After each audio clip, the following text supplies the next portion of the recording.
Today's About the Music highlights one of the most iconic bands of our time, Jodeci. Thanks to everyone who voted, I tried to pack as much in this video as I could. This one's for you. Jodeci is the 90s R&B group comprised of two sets of brothers, Dalvin the Great, Donald Devante the Great, and Cedric Casey Haley and Joel Jojo Haley. Casey and Jojo sang lead, Devante played the keys, wrote, sang backup, produced, engineered for the group. Mr. Dalvin also wrote, produced, sang backup, dropped the occasional bar or two, and played the drums. All four of the members got their start in church, with Casey and Jojo performing as the gospel group, Little Cedric and the Haley Singers. Fun fact, Fantasia is Casey and Jojo's first cousin. Their fathers are brothers. They are also cousins of Stephanie Mills and Dave Hollister. And Fantasia and Casey, I can hear that they're related in the way that they sing. That's so interesting. Anyway, Dalvin and Devante performed in their family's gospel group called The Great Delegation. Their gospel roots had a profound impact on their vocal performances and their musical arrangements. This set of brothers would be introduced through a girl gospel group named Unity, and they would go on to live together as they worked to form one of the greatest R&B groups to ever touch a stage. Andre Harrell signed Jodeci to Uptown, and from 1991 to 1995, Jodeci would proceed to flip R&B on its head. Before they came on the scene, R&B groups looked and sound like New Edition, who were really just a modern take on groups like the Four Tops and The Temptation. Jodeci came in with the vocals of a gospel group, the attitude of a rap group, and the style of a rock band. Known as the bad boys of R&B, they lived up to the title. Anyone remember the time they showed up to the Billboard Music Awards wearing face masks, Gore-Tex boots, while carrying a machete? Anyone remember that? New Edition would never. Jodeci would give us 3 incredible albums before taking what would be a 20-year hiatus. Those 3 albums would go on to define a decade of R&B music. Their debut album, Forever My Lady, was released in 1991. It was written and produced by Devante, with most of the songs coming from their demo. The single Forever My Lady was written by Al B. Sure, in dedication to Kim Porter, his then girlfriend, who was expecting their son Quincy. My nigga Al B. Burner, you know what it is.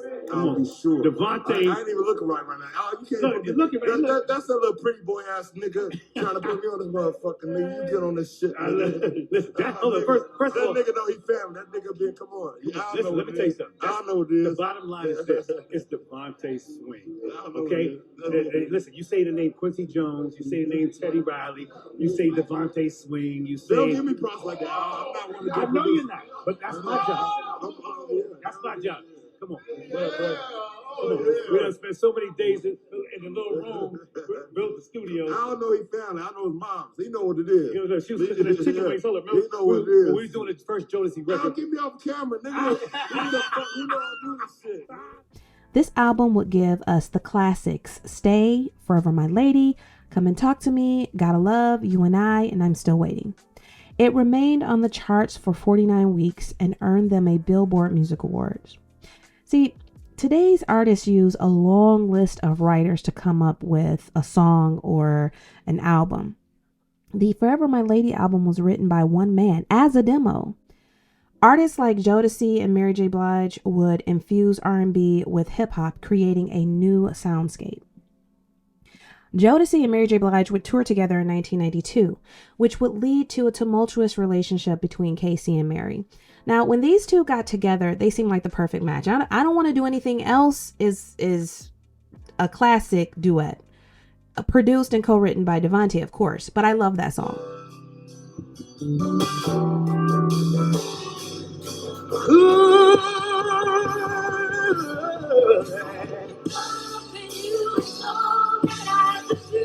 I don't have to do. I don't want to do anything else. The song showcased two vocal powerhouses doing what they do best, and everyone thought their pairing made sense, but it was riddled with abuse and drug use. you cling on to him when you really should have let go? Exactly. You did it. When I was supposed to let go, I started feeling like, nah, I can't let I just can't let these women take what I know I worked so hard for, what I cried over every night, what I actually, fought and been abused by, and been, you know what I'm saying?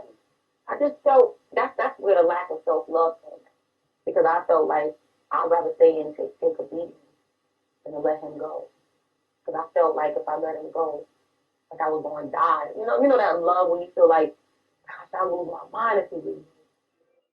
I will never understand why the industry feels the need to pair every female artist with someone in the industry. They're trying to do this to Tyler right now.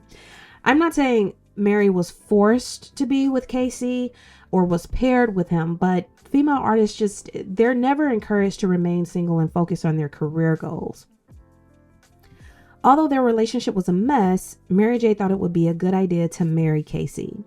They got engaged, but during an interview, Casey denied his plans to marry Mary, even though he'd given her a ring. I was in London when I realized what a big mistake it was, and I was on this show, and he had given me a ring, an engagement ring. But we were on tour together, and we were in London. And this lady, she was so mean, I don't know what show it was. She said, "So you're engaged?" I said, "Yeah, I'm engaged." I was happy. And she said, "Well, let me show you a clip." I have to ask this really quickly. Jodeci on the show earlier on in the series, and Terry asked Casey this question. Have a look at this. You're going to break a few hearts because I've heard that you're going to marry Mary J. Blige, aren't you? No.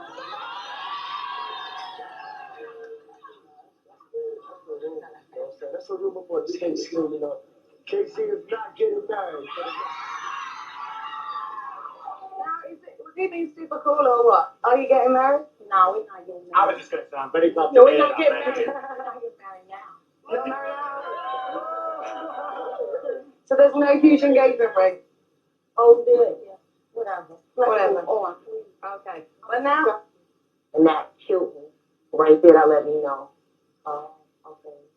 It's not all, I don't know if he felt pressured to keep the single bad boy persona because, the guys are expected to stay single as long as possible while the women are expected to pair up with someone. I mean, do you even see how that creates an imbalance? It's crazy. Anyway, this crushed Mary. But Mary's association with KC and Jodeci gave us You Bring Me Joy, which was co-written by Jojo. He also sung backing vocals. And KC would co-write You Gotta Believe and No One Else on the amazing My Life album. So hate that she had to go through that. But she did get something for it because that My Life album, again, was amazing. Around this time, Devante began creating his Swing Mob label.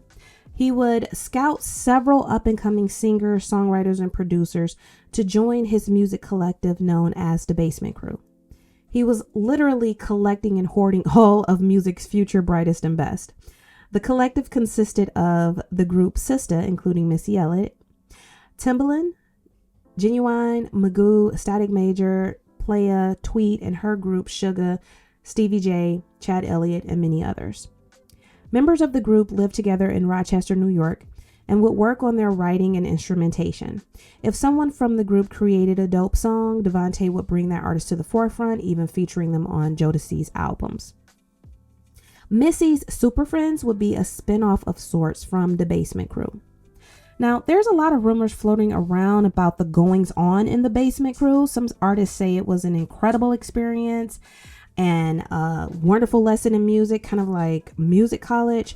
Others refuse to discuss their time with the Basement Crew, while other more vocal members talk about the abuse they witnessed.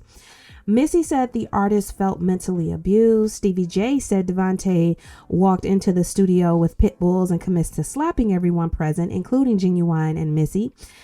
It was said that Devante was controlling and paranoid. Whatever happened, whatever didn't happen, slowly everyone in the Basement Crew began to pull away from Devante due to mistreatment and or lack of pay while waiting for their records to be released. In 1993, Jodeci released one of the most complete R&B albums we've seen, Diary of a Madman. In my opinion, this album is perfect. It's peak Jodeci. Diary of a Madman featured Missy and Timbaland and had no misses, none. Like to this day, I can put this album on and listen to it from top to bottom, sing every song and not feel any kind of way about it. Like the perfect album. This era would introduce us to Jodeci's bad boy persona. The style on this album. Now, most know Misa Hilton as the mother of Diddy's son, Justin, but she actually styled Jodeci during their first album, the Forever My Lady era. Breakthrough moment was assisting Sean Combs with Jodeci. We were dating at the time, and he had just went from intern to A&R. He had a new position at Uptown Records, and he was in charge of putting together the album musically, but also for their look. So I would finish high school early. I would get out probably about noon, and I would just sit at Uptown Records. And so the first project that I worked on was Jodeci's first video, Gotta Love.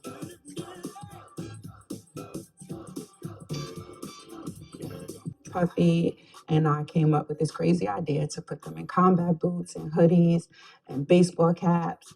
We had to convince Andre of this new style that we wanted Jodeci to have, and it was hip hop influence, and it definitely looked more like a rapper than a singer.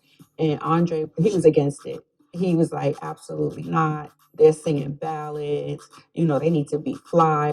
After 2 hours, he gave in and he gave us an opportunity to try this new style out, and that's the Gotta Love video. That look took off. It went crazy, and it sort of set the tone for how male R&B singers would dress and how they would look going forward. It really shook up the industry, and at the same. But with Diary of a Madman, we got a different style. We got the leather and the tats, and this style would become quintessential Jodeci. That style would become the prototype for male R&B groups. Blackstreet, Drew Hill, Jagged Edge, 112 all got elements of their style from this Jodeci era. At this time, Devante was making the rounds in the music industry, working with everyone from Al Green to Usher. And Uptown Records was putting an immense amount of pressure on Devante to produce more hits. It said he would lock himself in his bedroom for days cooking up his next masterpiece. I'm sure that level of pressure had to be all-consuming and mentally aggravating, but he did it, all while not being paid properly by Uptown. And those contract issues began to weigh heavily on every member of the group. In July of 1993, Devante was robbed at gunpoint. His head was split open, and he ended up biting off the finger of one of the intruders. The assailants got away with $20,000 worth of jewelry, and Devante was never quite the same after that. There's been speculation that Suge was behind this attack, but that's pure speculation that other members of Jodeci deny. I imagine getting your skull split open while being robbed at gunpoint has to have an impact on your mental and spiritual well-being. And I say that because we know he fell into some hardcore addictions. And just maybe the pressures to be a hit factory coupled with the drama of the music industry and the aftermath of going through such a traumatic event contribute to his drug use and downfall. There was a rumor that he was raped during the robbery, which is a terrible speculation to make. And let's say for a minute, even if that's true, why would people want to publicize such sensitive information about a person? They did this to Pac as well, saying he was raped in prison. I do take issue with that because whether that happened or not, if it did happen, these men are still victims. And it's really, really poor form to release this information about these people. I feel like the people who make these statements online, they're never criticized harshly enough. But all of that is rumored. There's also rumors that he's HIV positive. And I honestly think because Devante doesn't feed the beast with interviews and sound bites, all people can do is create a story and tell old stories. Anywho, in 93, Devante will also be accused of rape and catch a gun charge, which I do believe he beat. So 1993 was a turbulent year for Devante, to say the least. But Diary of a Madman would hit number 3 on the Billboard 200 and #1 on Billboard's top R&B hip hop albums.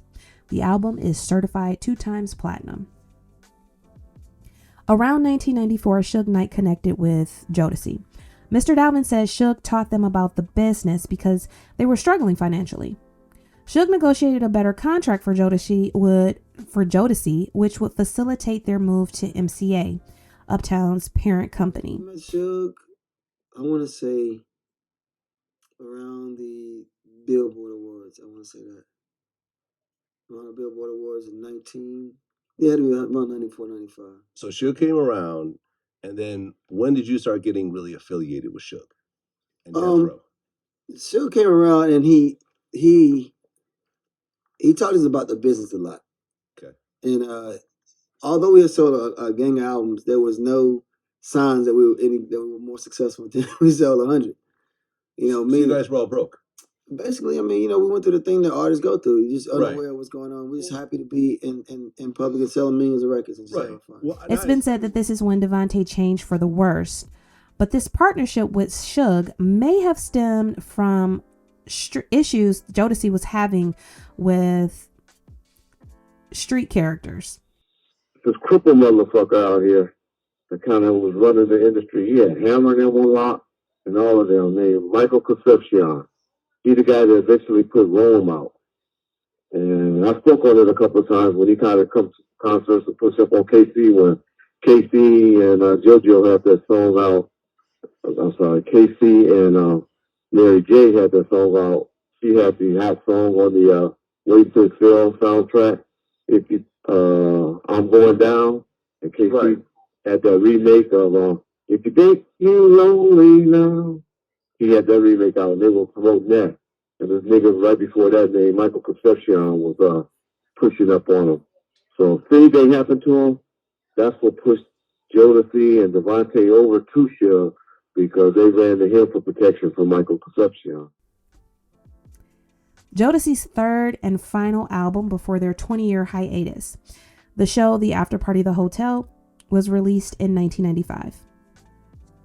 The album consisted of 11 full songs with 11 intros and interludes. The album was designed to act as the Jodeci experience, giving us a behind-the-scenes look at what it's like on the road with Jodeci, and clearly everybody's horny here. If visual albums were a thing in the 90s, this would have been a visual album. It would have been a raunchy, messy visual album, but it definitely would have been a visual album. The show, The Afterparty, The Hotel, featured Playa, Timbaland, and Missy, and included instrumentals from Stevie J. This album was the perfect completion to their anthology, in my opinion, because they started out with ballads, Heavy Into Love, then Diary of a Mad Band, Perfectly Married, Sex and Love, and then we get to the show, The Afterparty, The Hotel, which is just pure unabashed lust. The show, The Afterparty, The Hotel, was like the 45-year-old guy who's been married for 14 years. He's now divorced. He's not looking for love. He doesn't believe in love. He's just like, bend over. That's the vibe this final album gave me. I don't play the show, The Afterparty, The Hotel as much as I play cuts from Diary of a Mad Band. But Can We Flow? It's always in the Jodeci lineup for me. It's always in my Jodeci playlist. Partly because I love the way Jojo sounds on that track. Casey got those powerful show-stopping vocals that made his cover of Bobby Womack's If You Think You're Lonely Now so spot on. But Jojo's vocals are so underrated on some of their tracks to me. Jojo, in my opinion, Jojo is the reason Jodeci has the best cover of a Stevie Wonder song, because he really did his thing on Lately. Devante and Jodeci worked with Death Row off and on from 1996 to 2002, giving us No More Pain, Tupac's No More Pain, and How Do You Want It? But his star was fading fast due to drug addiction. Fun fact, did you know Devante's son, Justin DeGray, is also musically inclined?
When Jodeci stopped making music as a group, Jojo and Casey would begin making music as a duo. They released Love Always in 1997 under MCA and gave us the classic All My Life. As a duo, Casey and Jojo stuck to ballads. Songs like Last Night's Letter and How Many Times invited Jodeci fans to grow into contemporary adult R&B. The Haley Brothers' second album as a duo, It's Real, was released in 1999 and would peak in the top 10 on the US Billboard 200. Although Casey and Jojo made some solid projects as a duo, they couldn't really dominate in such a heavily saturated lane. During this time as a duo, we had Boyz II Men giving us peak Boyz II Men on Evolution with Doing Just Fine, 4 Seasons of Loneliness, a song for Mama and Can You Stand the Rain. Brian McKnight would drop Anytime and Back at One. So when it comes to ballads, we had an abundance of top tier artists who lived in that lane. Jodeci had successfully created their own space, but when Casey and Jojo decided to move into ballads, it was nice, and Jodeci fans definitely threw their support behind them, but it wasn't the same.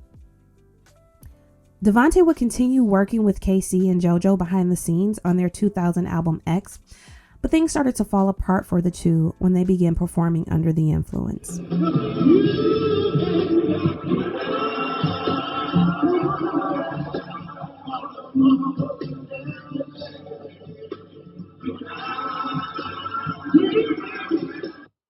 Casey and Jojo did a reality TV show called Come Clean that covered their struggles with recovery from alcohol addiction.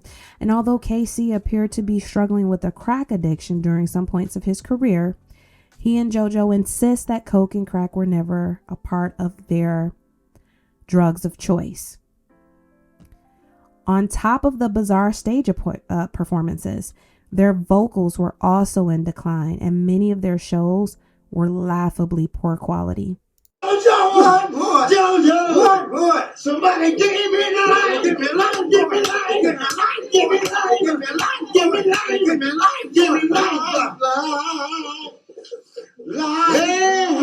Mr. Dalvin would release 4 singles: Good Times, She Bad, and I, which was produced by his nephew Justin, Devante's son, and Vindication. Dalvin seems to have escaped much of the drama that struck Jodeci through the years. He dated T-Boz of TLC for some time, but he's managed to avoid the pitfalls of addiction. You can check out his music for yourself on his YouTube channel, Mr. Dalvin Official. In the following years, we would hear stories of public intoxication and bad performances. Luckily, this wouldn't be the end of Jodeci. Jojo and Casey would eventually get clean and return with pretty strong vocals. Casey and Jojo have had their battles with health issues, but they're persevering. Currently, Jodeci is performing in Vegas at the House of Blues as a group, Devante included. And the fans are just happy to see them all back on stage together. I haven't had a chance to see them live, but I've been checking out a few of their performances posted on YouTube. I want to tell you, Mr. Dalvin and Casey are a two-man show. Mr. Dalvin said, "I'm not falling off the stage this time."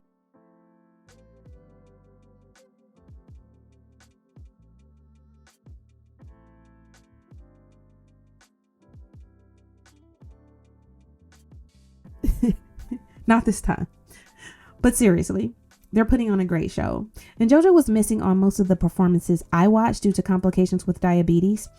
And his vocals are greatly missed, y'all. Greatly missed. Like I said, Jojo is underrated. But when you listen to a Jodeci song without Jojo, you immediately feel his absence.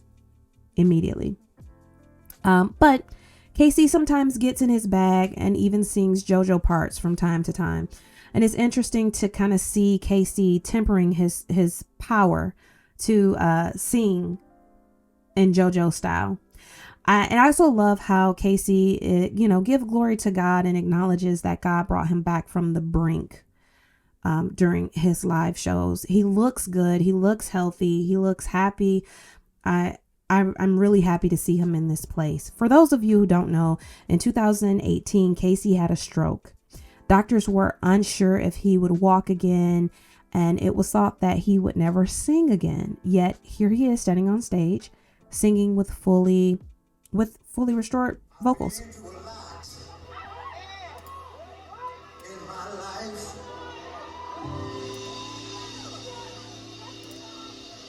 But I'm still here.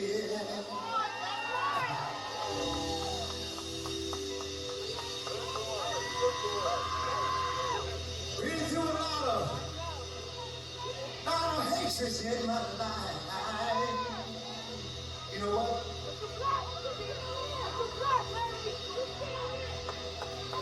But I'm still here.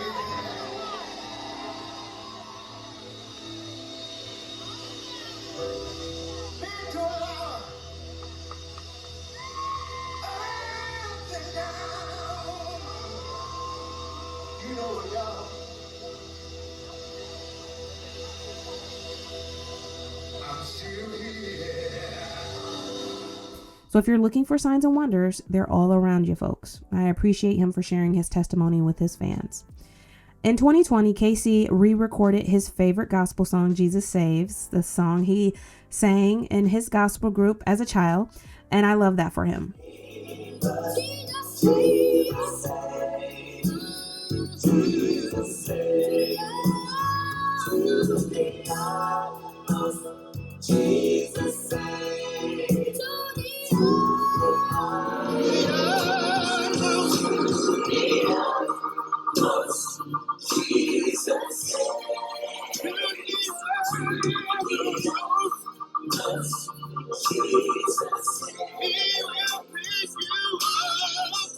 I love that he was able to do that. He also had a feature on Charlie Wilson's song, No Stopping Us, along with Babyface and Johnny Gill. The song reached ¡1 on the Billboard Adult R&B chart, and Casey is proof that there's always space for gifted vocalists. You need the oh-ho. Oh-ho. You know, nostalgia is dangerous. But yeah, that last part right there, you know what I'm saying? Mm-hmm. That's exactly. You weren't dead in there, right there? I mean, I think we missed that. We missed that approach. Baby, won't you just stay? I'm telling you as a fan, it's like magical.